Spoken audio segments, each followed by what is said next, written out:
les éminentes personnalités de la CARICOM hein, qui ont joué un rôle important euh, de la mise en place du CPT, hein, ont écrit aux organisations politiques qui sont représentées par les membres du CPT pour leur demander leur avis concernant l'après CPT. Hein, voilà, hein, il reste 3 mois.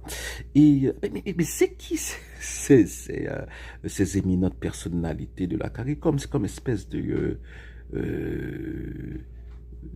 de groupe comme ça, hein, on ne sait pas qui vraiment. Bon, on dit, c'est alors.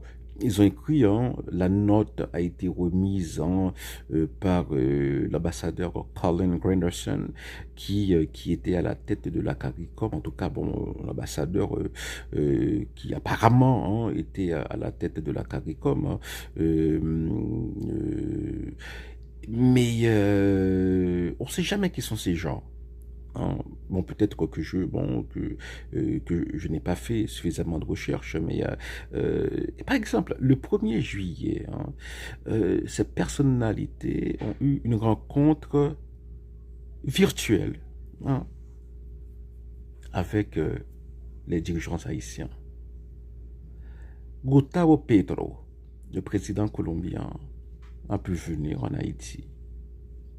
Et nèg nou pareil nous, yo pas qu'à venir. Yo pas qu'à faire un petit coup de pied, venir rencontrer dirigeants haïtiens, mais qui gens que nèg nou pareil traité ou.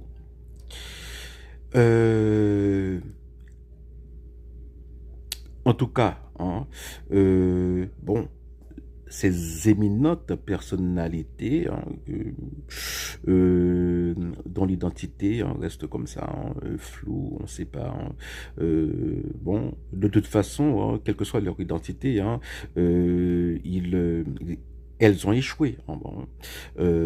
L'échec n'est pas seulement leur échec, c'est aussi leur échec. C'est l'échec hein, du CPT, c'est l'échec des partis politiques qui ont choisi les représentants du CPT, c'est aussi l'échec du de ces éminentes personnalités. Échec, c'est un euphémisme. Voilà, c'est une catastrophe. Haïti aujourd'hui est plus dangereuse qu'elle ne l'était avant.